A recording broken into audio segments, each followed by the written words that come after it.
ازيكم يا جماعه؟ عاملين ايه؟ اخباركم ايه؟ ما تركزوش قوي مع الفلتر ده، فخليكم اسمعوا الكلام اللي انا هقوله النهارده. ان شاء الله هتكلم عن ازاي نهتم بنفسنا.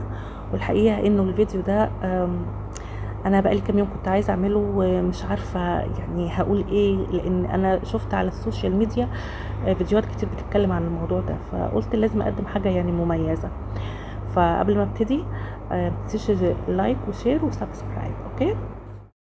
اول حاجه واهم حاجه، ما تخجليش انك تطلبي المساعده من المختصين. اذا حسيتي انك انت في هبوط حر، معنوياتك في هبوط حر، اسعي انك تروحي تتكلمي مع المختصين وهم هيوصفوا لك العلاج. ايا ما كانت مشكلتك، مثلا مهاره مش عارفه تتعلميها، روحي لحد مختص يعلمها لك. اتس اوكي، ما فيهاش مشكله. لو انتي تعبانه المفروض تروحي للدكتور، دي حاجه بديهيه جدا، بس انا اكتشفت في الفتره الاخيره ان الناس بجد بتكسل تروح لدكاتره وبتاخد معلوماتها من على الانترنت، وده اكبر غلط. يعني مفيش حد عاقل ابدا يعمل كده. المعلومات الطبيه متتاخدش من اليوتيوب العلاج اقصد، لا، انت لازم تروحي للدكتور، ودكتور متخصص ان هو يعالجك ويحل المشكله اللي عندك، لانه والله هتوفري وقت كتير قوي ومجهود كتير قوي. فما تتردديش ابدا ابدا انك تروح للمختصين علشان يساعدوكي لحل مشكله. تاني حاجه حابه اقولها، ما تستخسريش في نفسك الفلوس. انت مثلا عجباكي الحاجه الفلانيه ومعاكي فلوسها، مش هتأثر على حاجة، يعني مش هتأثر لا على ميزانية ولا حاجة، بس احنا بنستخسر في نفسنا مش عارفة ليه، وانا اولكم. فدي برضو حاجة مهمة، انك ما تستخسريش في نفسك الفلوس. الحاجة اللي عجباكي هاتيها طالما فلوسها معاكي. طبعا دي حاجة ممكن تقولوا يعني هي جابت ايه جديد. والله صدقوني انا قفشت نفسي كذا مرة وانا بعمل الموضوع ده. بيبقى في ايد الفلوس ومش محتاجاها وعايزة اجيب الحاجة ما بجيبهاش، بقول لا مش ضرورية، بلاش ابعزق الفلوس، يمكن الاقي حاجة احلى وهكذا. فلا، انا اكتشفت انه لا، الحاجة اللي عجباكي هاتيها، اللي انت نفسك فيه هاتيه طالما الفلوس متوفرة. ولو مش متوفرة اكيد هتلاقي ليها بديل رخيص مؤكد، مليون في المية. يعني مش عارفة تروحي سبا، اعملي انت سبا في البيت مثلا، يعني انا بتكلم. مش عارفه تعملي نيلز، هاتي. عايز تعملي نيلز مثلا معينه، هاتي لا المانيكير ولصق الضوافر، وخصصي لنفسك وقت الصبح. انا شخصيا بعمل كده. واعملي فيه ضوافرك بالشكل اللي انت حباه، وخدي وقتك وانت بتعمليها. انا بديكي حاجه على سبيل المثال، وانت قيسي بعد كده على اي حاجه وكل حاجه. يعني فعلى سبيل المثال ضوافرك اعمليها انت في البيت، خلي شكلها حلو. وكلنا عندنا يعني الادوات البدائيه بتاعت المانيكير، اللي هي المبرد والحاجات دي، والنيل بوليش بتاعك اللي بتحبيه. وخصصي لها وقت، ما تستخسريش كمان الوقت في نفسك. فعشان كده نقدر نلخص النقطة رقم 2 في انك ما تستخسريش في نفسك الفلوس، ولا تستخسري في نفسك الوقت. مش لازم تبقي على الارض يعني علشان تعملي الحاجات دي. دايما في مثل بيقول البدرية مقضية او البدرية منسية. يعني يقصدوا بالكلام ده ان انت لو بجد عايزة تنجزي حاجة في حياتك، تنجزي اي حاجة، اي حاجة ولو صغيرة، لازم الصبح بدري. انا نفسي لما بحس ببقى عايزة خلاص اخلص موضوع، يبقى الموضوع ده بيكون اول حاجة اعملها اول ما اصحى من النوم. عايزة مثلا تقري كتاب معين، انا دي هوايتي، لا، اول ما اقوم من النوم اقرا في كتاب، لاني لو اتشغلت بقيه النهار لا، عقلي مش هيستوعب الكلام زي ما هتستوعبيه الصبح. فعقلك بيبقى في اوج نشاطه الصبح. طبعا طول ما انت بقى نازله في اليوم الكيرف بينزل، كيرف التركيز بينزل بينزل، بنوصل بالليل يعني مش قادرين حتى ناخد نفسنا. فيا ست الكل، انت كمان لو ما تحبي تعملي اي حاجه، بالذات لو هتعملي السكين كير بتاعك او العنايه بالنفس بتاعتك، آه، اعمليها اول حاجه تعمليها الصبح، عشان تحسي بريليف كده وانطلاق كده في روحك بقيه اليوم. ما تنسوش انه كمان الصبح ده هو الطبيعة اللي ربنا خلق عليها الأشياء. يعني الصبح معروف، الصبح للشغل والحركة، والليل ده للنعاس والراحة.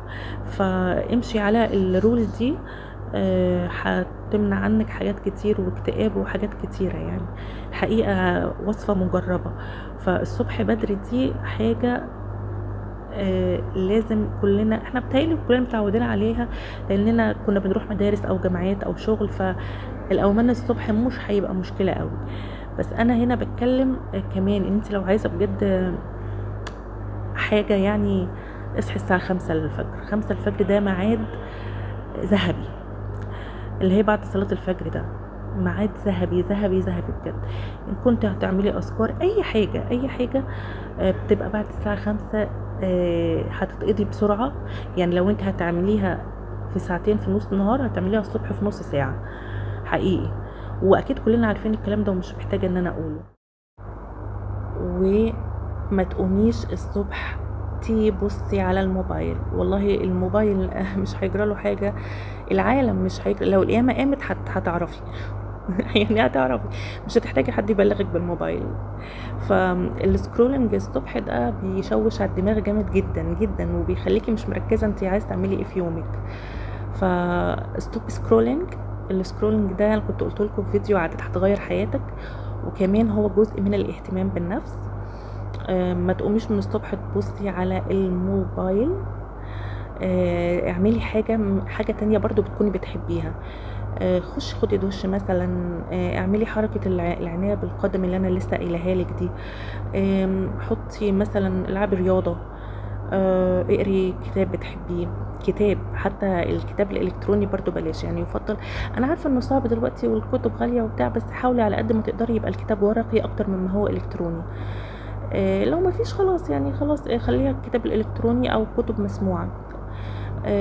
فدي برضو حاجة من الحاجات المهمة جدا جدا جدا، واللي يعني انا نفسي جربتها. وفعلا اللي انت لما بتوقفي سكرولنج، بتخلي السكرولنج مثلا ساعة في اليوم او حتى في الاسبوع، بتفرق خالص في التركيز، بتفرق جدا جدا في التركيز والنشاط. النشاط التركيز والنشاط، وبتعمل افكار ابتكارية الحقيقة.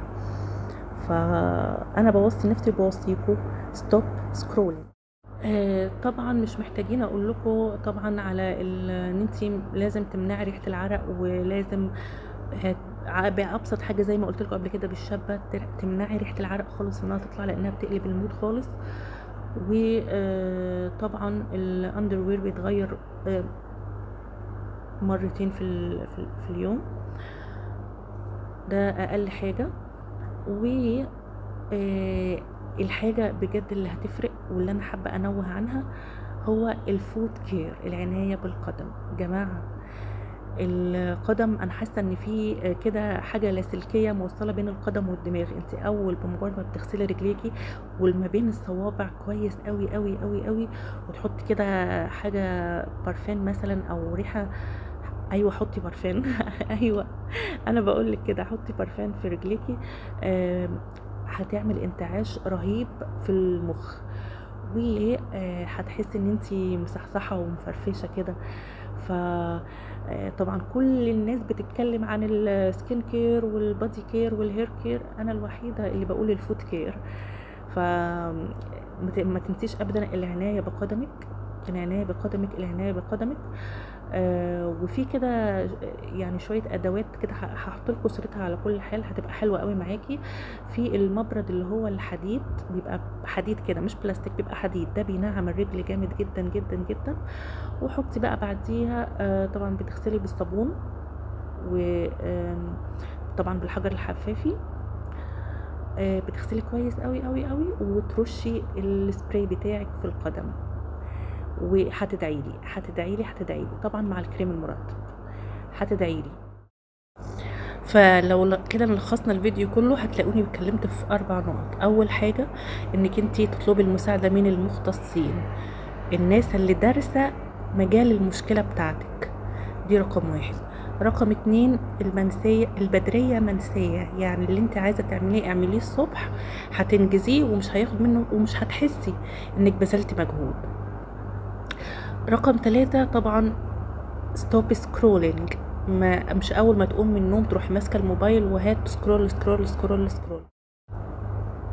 ورابع حاجه العنايه بالقدم، يعني تظبط الدماغ.